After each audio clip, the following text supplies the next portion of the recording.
नमस्कार दोस्तों, स्वागत है आपका फैक्ट चेक के आज के एपिसोड में।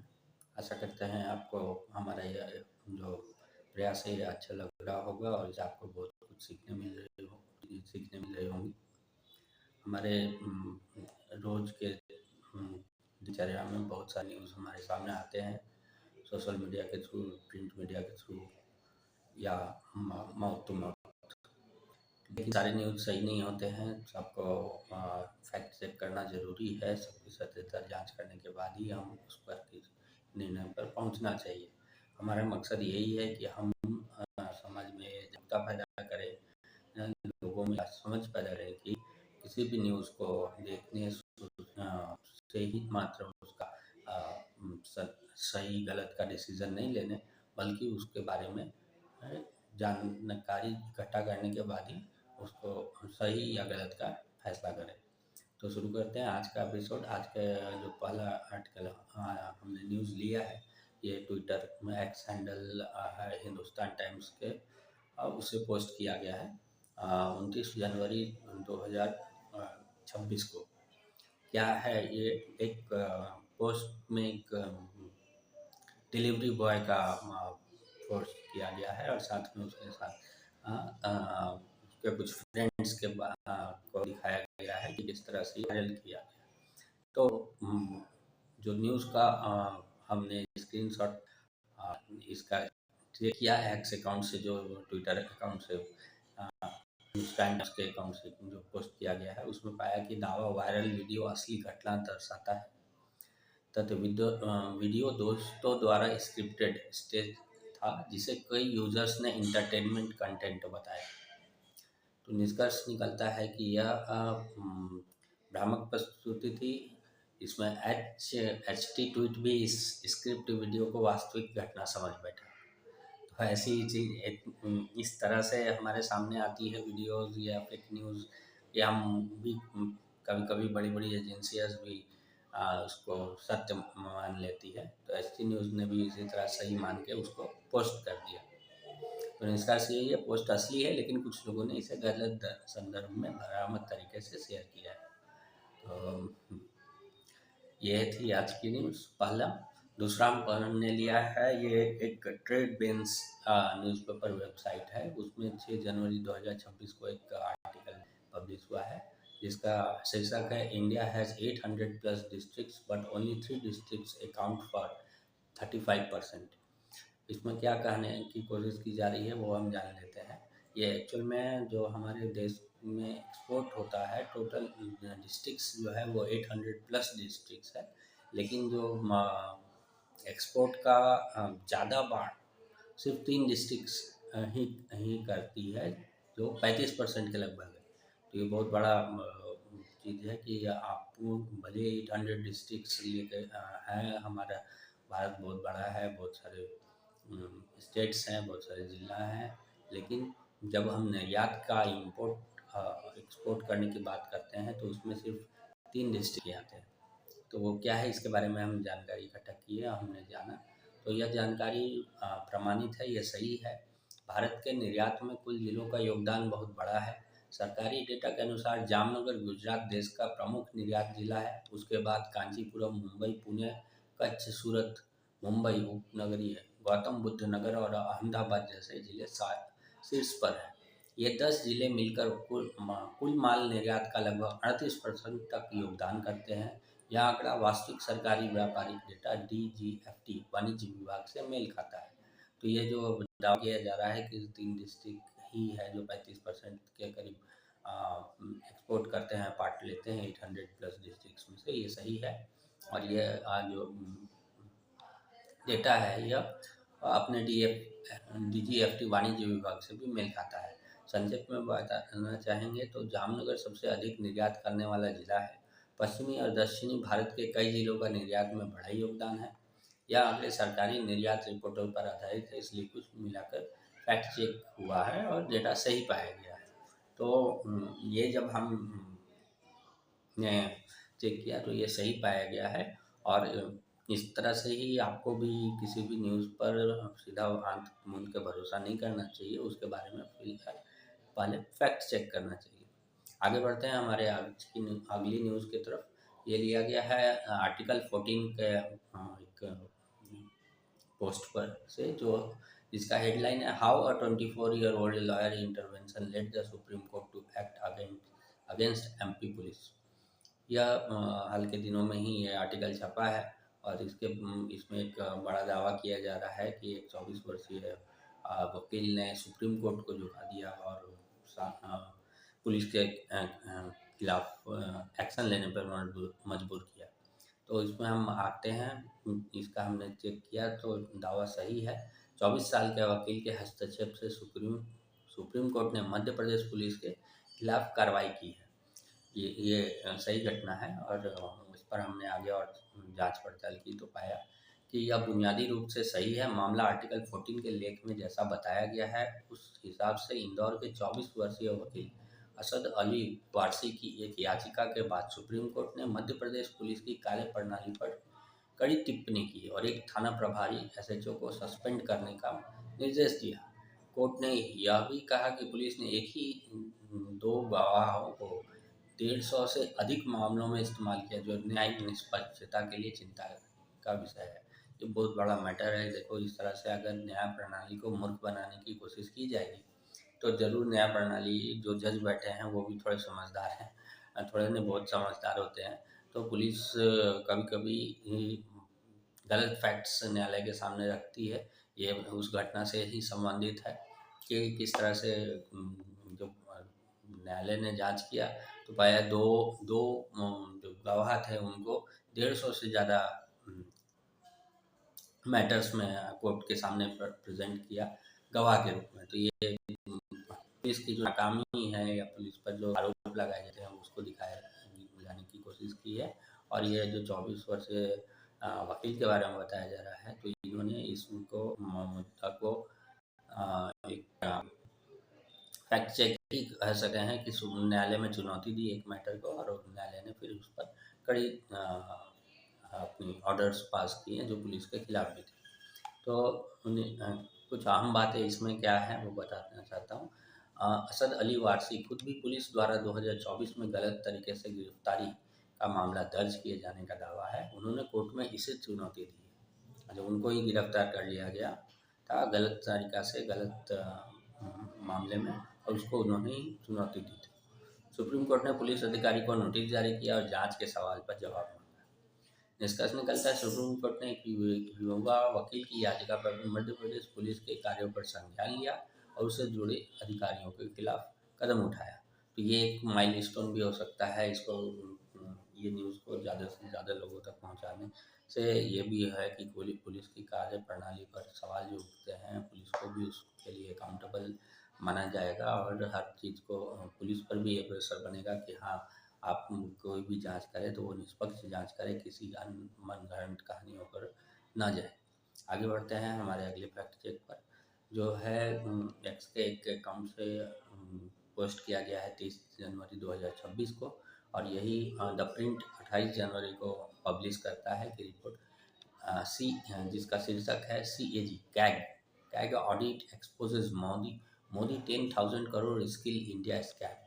ये भी आर्टिकल बहुत बड़ा आरोप लगा रहा है जो मोदी सरकार की स्किल इंडिया का फैक्ट है, स्किल इंडिया का जो इनिशिएटिव है उस पर कहना क्या जा रहा है। इसमें बहुत सारे गंभीर खुलासे कैग रिपोर्ट में हुए हैं कि लाभार्थियों के 90% बैंक खाते फर्जी या अमान्य पाए गए। 95%, बहुत बड़ा पार्ट, बहुत बड़ा, मतलब लगभग पूरी जो आपकी स्किल इंडिया का पूरा डेटा है या जिस तरह से प्रेजेंट किया गया उसमें 95% फेक, गलत है। ये चीज़ है। कई जगह है एक ही अकाउंट नंबर, जैसे 1111, 5 टाइम्स 1, 10 टाइम्स 1 ऐसे हैं। अरे यार, स्किल इंडिया जैसे बड़े लेवल पर जो प्रोग्राम इनिशिएटिव लिया गया उसको ऑन ग्राउंड आपने तो बिल्कुल ही जीरो कर दिया। ये यही है। एक ही फ़ोटो 5 राज्यों में अलग अलग लाभार्थियों के नाम पर है। ये वोट चोरी एक अलग मैटर हो गया, और ये समाज कल्याण के लिए नाम पर जो भी स्कीम लिए जा रहे हैं जिसके बारे में वाहवाही लूटी जा रही है, उस पर भी चोरी का उस उसको भी चोरी छिपे तरीके से प्रेजेंट किया जा रहा है और उसमें भी बहुत सारी गड़बड़ियाँ पाई जा रही हैं। ये लेख उसके रिगार्डिंग ही प्रकाशित किया गया है। तो ये घोस्ट ट्रेनिंग सेंटर्स, नए न ढांचा न उपकरण, ये भी एक आरोप लगाया गया है। रोजगार प्लेसमेंट सिर्फ 18%। अब स्किल इंडिया आपने पूरा लगाया है जिससे कि नए रोजगार और नए नौकरियां जनरेट होंगी, बट उसमें भी आप 18% ही सिर्फ कर पा रहे हैं, बाकी बेकार। ट्रेनिंग आपका सारा बेकार, पैसा भी बेकार। तो कैग रिपोर्ट के अनुसार यह स्किल इंडिया योजना के क्रियान्वयन में भारी अनियमितताओं और टैक्स पेयर्स के पैसे की बर्बादी की ओर इशारा करता है। तो जो भी सरकार योजनाएं लाती हैं वो एक्चुअल में हमारे जो हमारे जैसे साधारण आदमी हैं उनके टैक्स पेयर्स टैक्स के पैसे को ही यूज़ करके इनको बजट अलॉट किया जाता है। और फिर जब ये योजनाएं ग्राउंड लेवल पर अच्छा नहीं करती हैं, इन पर ध्यान नहीं दिया जाता है या फेक दिखाया जाता है, तो वो एक तरह से हमारी पैसे की सारी बर्बादी ही की जा रही है। और हाँ, इसके लिए सरकार को अकाउंटेबल होना ही पड़ेगा और उनको इसके इम्प्लीमेंटेशन पर ज़रूर ध्यान देना चाहिए। हर दावा, हर योजना जो किया जा रहा है उस पर फैक्ट चेक किया जाए, उनके द्वारा, सरकार के द्वारा जांच की जाए और उसके जो इम्प्लीमेंटेशन है उस पर ज़्यादा जोर दिया जाए, क्योंकि ज़्यादा पार्ट इम्प्लीमेंटेशन में ही आता है। इम्प्लीमेंटेशन में गड़बड़ियाँ पाई गई तो सारा बेकार हो जाता है। बढ़ते हैं आगे हमारे अगली खबर के तरफ। यह है प्राइम रिपोर्ट्स में एक ORG, प्राइम रिपोर्ट्स ORG में एक आर्टिकल प्रकाशित हुआ है 29 जनवरी 2024 को। इसका शीर्षक है India's largest far right Hindu organisation in congressional lobbying campaign in US। दावा क्या किया जा रहा है वो जानने की कोशिश करते हैं कि प्रिज्म रिपोर्ट में जो दावा किया गया है उसका स्वतंत्र समाचार स्रोतों से यह घटना कन्फर्म होती है कि अमेरिका की लॉबिंग फर्म ने RSS के साथ अपना कॉन्ट्रैक्टिंग खत्म कर दिया है। तो अमेरिका ने बताया जा रहा है कि RSS जो संगठन है उसके साथ अमेरिका की लॉबिंग जो फर्म है उन्होंने अपने जो कॉन्ट्रैक्ट है उसको ख़त्म कर दिया गया है। ये बात बताया जा रहा है और ये जो सामने रखी गई है बात, हमने इसका तथ्य की जांच की, इसके बारे में जानकारी इकट्ठा की, तो ये सही पाया गया है। इसमें क्या है कि क्या RSS ने लॉबिंग बंद कर दी? तो अमेरिका की lobbying firm square pattern box ने कहा है कि उसने RSS के लिए लॉबिंग बंद कर दी है और अब वह कहना कि उसका क्लाइंट कोई व्यक्ति विवेक शर्मा था, न कि RSS।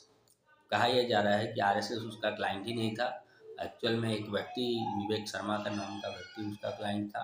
ये क्या कहा जा रहा है, हुआ क्या था वो जानने की कोशिश करते हैं। तो 2025 में हुई फाइलिंग में फर्म ने बताया था कि वह RSS को अमेरिकी अधिकारियों से परिचय कराने के लिए हायर हुई थी। बाद में यह बताया गया कि यह क्लाइंट RSS नहीं बल्कि एक व्यक्ति था। तो ऐसा बताया जा रहा है कि RSS को डायरेक्ट नहीं करके एक व्यक्ति विशेष के थ्रू व्यक्ति विशेष के लिए ये सारी एक्सरसाइज की गई थी। RSS का इस पर क्या रिप्लाई है? RSS ने बताया कि पहले कहा था कि उन्होंने किसी लॉबिंग फर्म को हायर ही नहीं किया था। RSS भी फिर अपना इस मैटर से अपने आप को अलग कर रही है कि नहीं, उसने हायर ही नहीं किया था। निष्कर्ष क्या निकलता है फैक्ट चेक में? अमेरिका की लॉबिंग फर्म ने RSS के साथ अपने कॉन्ट्रैक्ट को समाप्त किया है, ये सही है। फर्म ने बाद में अपनी रिपोर्ट में कहा कि वास्तविक क्लाइंट RSS नहीं बल्कि एक व्यक्ति था। तो ऐसी चीज़ें किसी भी बड़े ऑर्गेनाइजेशन पर के लिए या RSS अगर दावा करती थी कि उससे अमेरिका में भी बहुत बड़े फॉलोअर्स हैं, तो ये सब गलत था। इस चीज़ को ये न्यूज़ आर्टिकल के थ्रू सामने रखने की कोशिश की गई है और ये सही पाया गया है।